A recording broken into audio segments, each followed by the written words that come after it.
마태복음의 저자 마태는 예수님의 생애를 통해서 자신의 동족이었던 유대인들에게 가르치고 싶은 내용이 있었습니다. 지금도 그렇지만 예수님 당시 유대인들에게는 예수님을 참 하나님의 아들이요 그토록 그들이 고대하던 메시아로 받아들이지 못하는 치명적인 오해가 있었습니다. 그 오해는 유대인들이 오직 자신들만이 하나님이 택하신 선민이라는 편협한 선민 사상을 갖고 있었고, 또한 그들이 그토록 고대하던 메시아가 정치적이고 세상적인 구원과 보상을 해줄 존재로 믿었던 것입니다. 이러한 오해 때문에 그들은 눈앞에 참되신 하나님의 아들이요 진정한 메시아가 오셨음에도 불구하고 예수님이 진정한 메시아이심을 생각하지 못하였고, 또한 그들이 예수 그리스도의 십자가가 필요한 죄인이란 사실을 이해하지 못했습니다. 그런 그들을 향하여 마태는 이 마태복음을 통해서 하나님이 원하시는 하나님 나라 백성의 조건과 원리가 무엇이며, 또한 예수님께서 그들이 그토록 갈망했던 진정한 메시아 되심을 선포하고 있습니다. 그래서 마태는 마태복음 전체를 보면 1장에서 4장까지 예수님께서 바로 그 하나님께서 예언하시고 준비하신 메시아라는 사실을 선포하고 있습니다.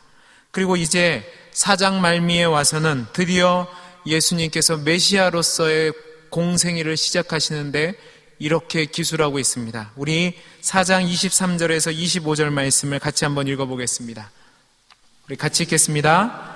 예수께서 온 갈릴리에 두루 다니사 그들의 회당에서 가르치시며 천국 복음을 전파하시며 백성 중에 모든 병과 모든 약한 것을 고치시니 그의 소문이 온 수리아에 퍼진지라. 사람들이 모든 앓는 자 곧 각종 병에 걸려서 고통당하는 자, 귀신 들린 자, 간질하는 자, 중풍병자들을 데리고 오니 그들을 고치시더라. 갈릴리와 데가볼리와 예루살렘과 유대와 요단강 건너편에서 수많은 무리가 따르니라. 아멘. 이 말씀을 보면 예수님께서 메시아로서의 공생의 사역의 시작이 무엇입니까? 온 지역을 두루 다니시며 천국 복음을 증거하시고 백성들의 연약함을 또한 그들의 아픔을 치료하신 것입니다.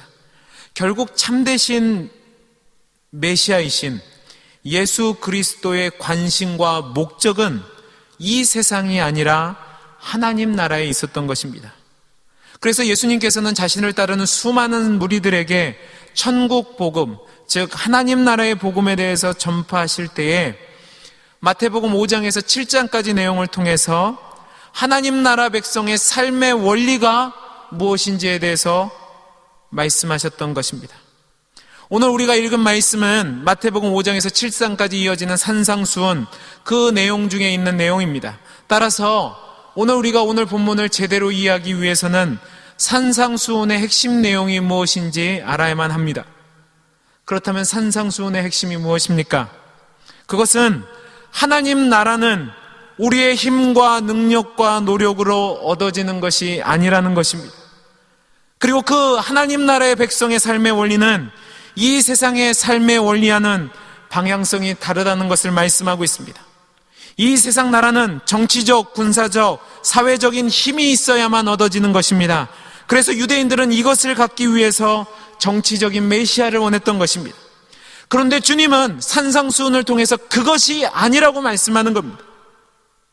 오직 하나님 나라 백성의 삶의 원리는 하나님께서 부르시는 자들이며 그들에게 있어서 하나님의 백성의 권리를 내세울 것은 아무것도 없다라는 것입니다. 산상수훈을 통해서 예수님은 천국 백성의 삶의 원리에 대해서 말씀하시면서 천국을 소유한 자로 살기 위해서는 하나님이 주시는 은혜에 기대해야지만 온전해질 수 있다는 전제하에 그분을 전적으로 의지하는 삶을 사는 것이 하나님 나라 백성의 삶의 원리라고 말씀하고 있습니다. 이것이 바로 산상수훈의 핵심입니다. 우리가 신앙생활을 할 때에 가장 많은 오해를 통해서 넘어지는 부분이 있습니다. 그것은 우리의 삶의 수준을 윤리적인 것과 도덕적인 수준으로 낮추는 것입니다. 쉽게 예를 들면 이렇습니다. 기도를 많이 하고 봉사를 많이 하고 성경을 많이 보고 전도를 많이 하고 구제를 많이 해서 하나님 앞에서 무슨 자격이나 조건을 갖으려 한다는 것입니다. 그런 사람들은 자신이 행한 의로운 행동 때문에 교회에서 목소리를 높이고 그 부분에서 부족한 사람들을 향하여 정죄하고 비난하고 판단합니다. 내가 무엇을 행한 능력이 있고 내가 무엇을 행했기 때문에 이것을 소유했다는 것입니다. 하지만 이것은 천국을 소유한 하나님 나라 백성의 모습이 아닙니다. 왜냐하면 그들이 행하는 종교적인 열심이나 헌신은 본질적인 존재의 변화를 통해서 나타난 것이 아니라 변화 없이 행동만으로 선을 행하는 것이기 때문에 결국은 예수님을 닮은 모습으로 나아가지 않기 때문에 그렇습니다. 절대로 천국 백성의 삶의 원리는 이렇게 도덕적이며 윤리적인 차원의 것을 요구하지 않습니다.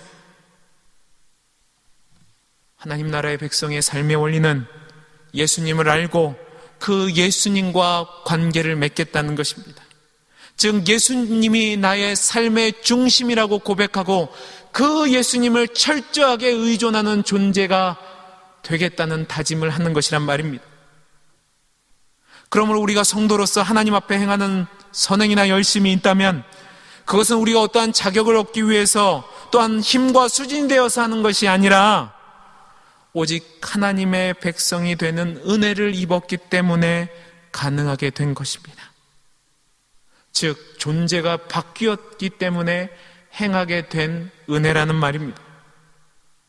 그러므로 우리가 예수 그리스도를 닮아가며 이 세상 사람들과 다른 성도의 모습을 보이는 것은 그리스도 예수 안에서 하나님께서 내게 은혜를 주셔서 나를 변화시켜 주셨고 그로 말미암아 이전에는 내가 주인이었다면 이제는 하나님이 나의 주인이 되어주셔서 그리고 내가 그 은혜에 기대는 존재가 되어주셨기 때문에 우리의 삶이 전과는 다른 하나님 앞에서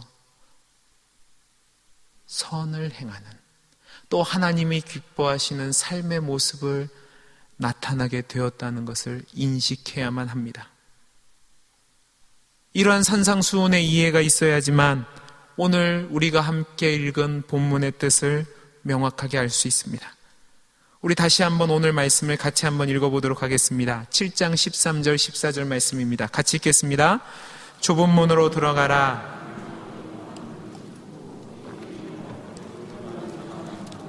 생명으로 인도하는 문은 좁고 길이 협착하여 찾는 자가 적음이라. 아멘.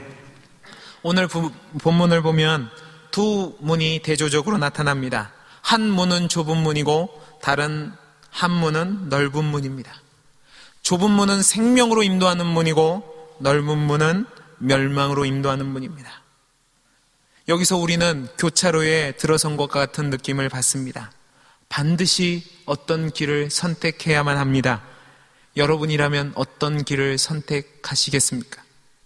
또 어떤 길을 선택하고 싶으십니까? 그 자리에 오래 머물 수는 없습니다. 반드시 한 길을 선택해야 하고 그 길로 발을 내디뎌야만 합니다. 그리고 그 선택에 의해서 그 종국은 하나는 심판이고 하나는 생명길로 가게 됩니다. 여러분은 어떤 길을 선택하시겠습니까? 아마 대부분이, 아니 우리 모두가 생명의 길을 가고 싶어 할 것입니다. 그런데 문제는 그 생명의 길인지 사망의 길인지 처음 들어설 때는 그 결과를 모른다는 것입니다. 그래서 대부분의 사람들이 처음 볼 때에 보기에 좋고 걸어가기 좋은, 그래서 많은 사람들이 같이 가는 길을 선택할 것입니다.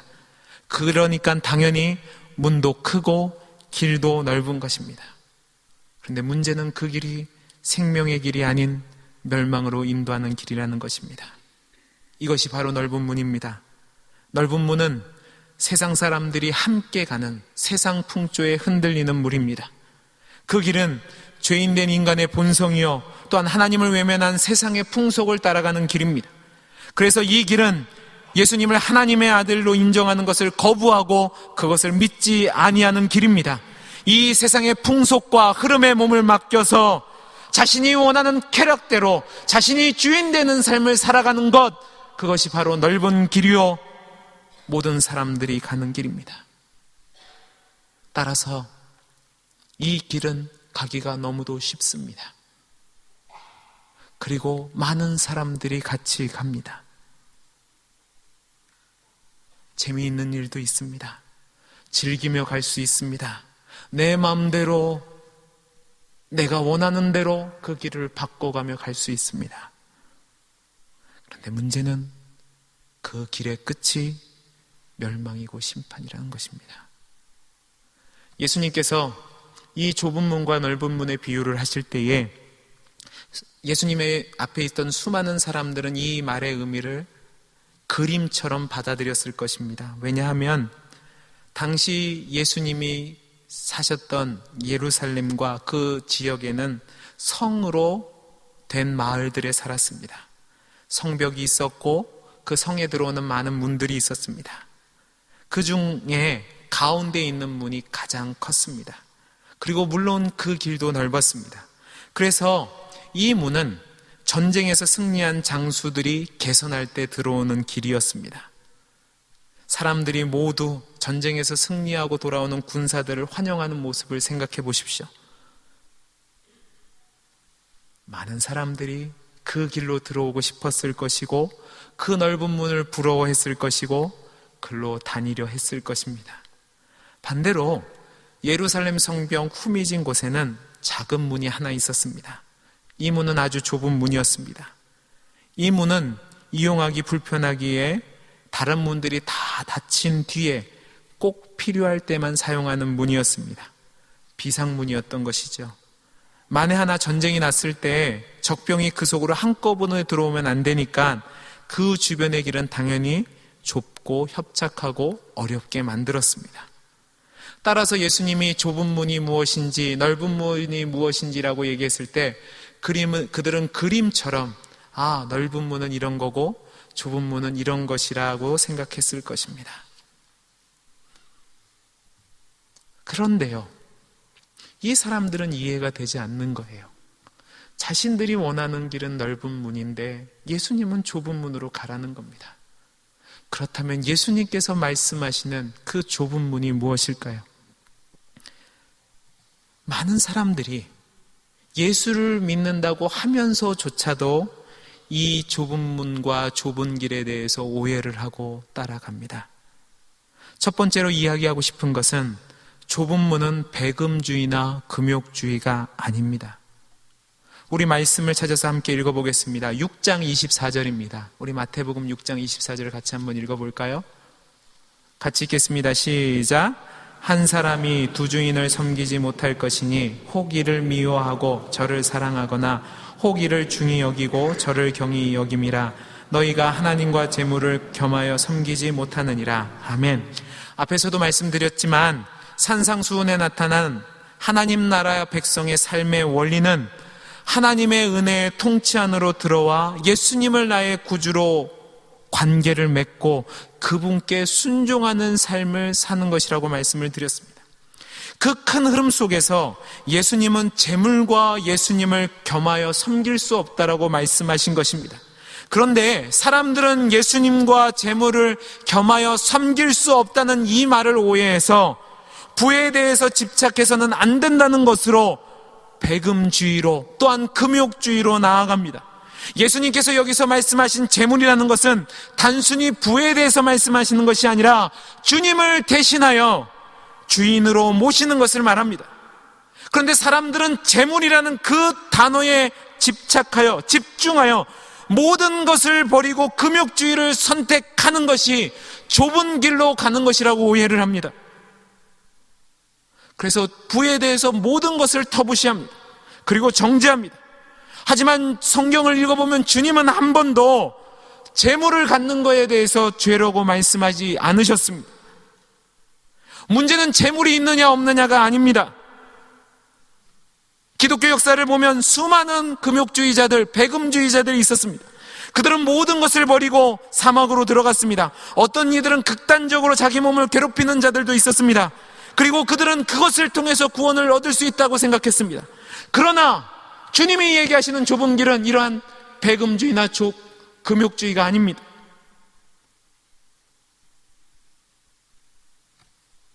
주님이 얘기하시는 좁은 길은 단지 물질을 멀리하는 것이 아니라 제가 앞에서도 말씀드렸듯이 나의 삶의 주인이 예수 그리스도라는 것을 고백하는 것입니다. 우리가 이와 같은 관점에서 많이 오해하는 말씀이 바로 마태복음 19장 16절에서 26절까지 나오는 젊은 부자 관원에 대한 얘기입니다. 한 젊은 관원이 예수님께 나와 선생님, 무엇을 해야 영생을 얻겠습니까? 라고 묻었습니다. 이에 예수님께서는 계명들을 지키라고 말씀하셨습니다. 그러자 그 청년은 율법에 나타난 계명들을 다 지켰다고 호기 있게 얘기합니다. 그리고 나서 무엇이 부족한 것이 있습니까? 라고 물으니까 예수님께서 그 부자 청년에게 소유를 팔아서 가난한 자들에게 나눠주고 나를 따르라고 말씀하셨습니다. 이러한 예수님의 말씀에 부자 청년은 재물이 많아요 근심하여 갔다고 기록하고 있고, 주님은 부자가 천국에 들어가는 것이 낙타 바늘기로 들어가는 것보다 더 어렵다고 말씀하셨습니다. 여기서 우리가 오해를 하는 것입니다. 무슨 오해냐 하면 청년이 재물이 많아서 주님을 따른 일을 실패했고, 예수님께서 부자가 하나님 나라에 들어가는 것이 낙타가 바늘기로 들어가는 것보다 어렵다고 하시니까 부자는 천국에 들어갈 수 없다, 또는 재물을 다 포기해야 한다는 식으로 오해를 한다는 것입니다. 물론 이 말씀에는 그러한 내용이 포함되어 있습니다. 하지만 성경은 그러한 금욕주의를 넘어서 말씀하고 있습니다. 무엇이냐 하면 재물이 많고 적음이 문제가 아니라 그 재물이라는 것이 하나님보다 더 높은 자리에 있으면 천국에 들어갈 수 없다는 것입니다. 여기서 말씀하시는 것은 재물을 나누어 주라가 아니라, 재물을 갖지 말라가 아니라 재물을 놓고 나를 따르라입니다. 돈과 성공과 명예로 대표되는 재물을 포기하는 것이 주님이 이야기하시는 구원을 받는 좁은 길이 아니라는 것입니다. 좁은 길은 그것을 넘어서 주님을 나의 주인으로 모시고 순종하며 나아가는 것입니다. 다음으로 생각할 것은 좁은 문은 소수주의가 아닙니다. 우리 오늘 본문을 다시 한번 읽어보겠습니다. 같이 읽겠습니다. 시작. 좁은 문으로 들어가라. 멸망으로 인도하는 문은 크고 생명으로 인도하는 문은 좁고 길이 협착하여 찾는 자가 적음이라. 아멘. 우리는 이 말씀을 잘못 이해해서 오해할 경우가 있습니다. 그것은 멸망으로 인도하는 문이 크고 넓어 그리로 들어가는 자가 많다는 말에서 생긴 오해입니다. 즉 좁은 길이라는 것이 소수의 사람들이 선택한 것이 옳은 길이 될 것이라는 오해입니다. 이 말씀을 이해하기 위해서는 다음에 나오는 말씀을 봐야 합니다. 여러분, 우리 그 다음에 이어지는 우리 7장 15절에서 18절까지 말씀을 같이 한번 읽어볼까요? 같이 읽겠습니다. 거짓 선지자를 삼가라. 양의 옷을 입고 너희에게 나아오나 속에는 노략질하는 일이라. 그들의 열매로 그들을 알지니 가시나무에서 포도를 또는 엉겅퀴에서 무화과를 따겠느냐.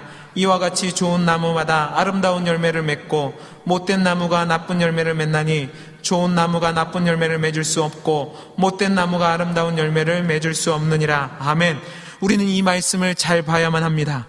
분명히 예수님께서는 결론적으로 볼 때 좁은 문은 소수의 사람들이 가는 길이며 그 좁은 문은 반드시 생명에 이르는 길이고 생명의 목표를 향한 길이라고 말씀하셨습니다. 하지만 그 다음에 나오는 15절부터 말씀을 이어가실 때에 거짓 선지자들이 그릇되게 너희들을 가르칠 위험이 있으니까 늘 거짓 선지자들을 조심하라고 말씀하고 있습니다. 거짓 선지자들이 그릇되게 이 문이 좁은 문이다 고 독특하게 개성적인 신학과 신앙을 가르칠 수 있습니다.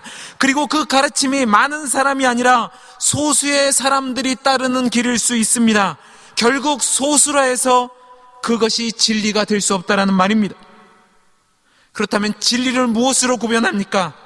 17절 이하의 말씀처럼 그 열매로 안다는 것입니다. 그렇다면 그 열매는 무엇입니까? 행실일까요? 아닙니다.